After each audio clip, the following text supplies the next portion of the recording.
Bonjour à toutes et à tous. Alors la présente capsule a pour objectif de vous présenter ce qu'est un schéma narratif à partir de l'exemple de Candide de Voltaire.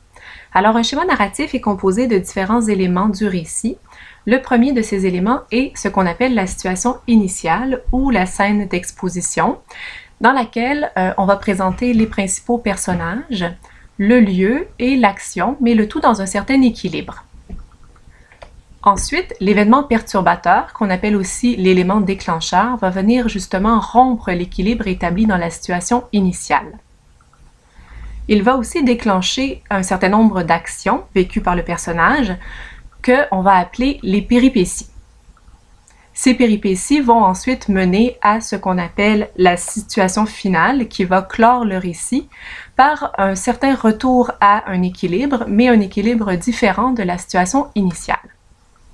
Donc, si je prends l'exemple de Candide de Voltaire, la situation initiale serait la vie merveilleuse de Candide dans le château de son oncle, un baron. On y apprend aussi que Candide est un grand optimiste, c'est-à-dire qu'il croit que tout est au mieux dans le meilleur des mondes possibles, comme le lui a enseigné son précepteur, appelé Pangloss.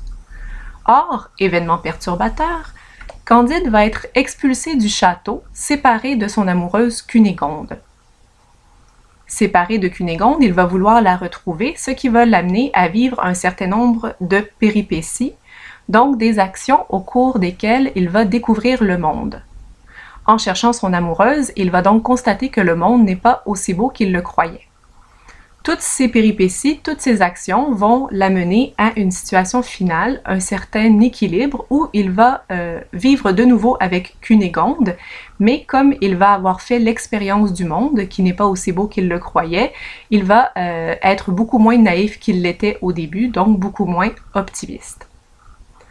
Le schéma narratif peut donc être fait à partir d'une œuvre complète, comme le montre l'exemple que je viens de vous expliquer. Par contre, il peut également être fait à partir d'un extrait, d'un chapitre d'une œuvre à l'étude pour bien voir l'enchaînement des actions dans une partie de texte précise.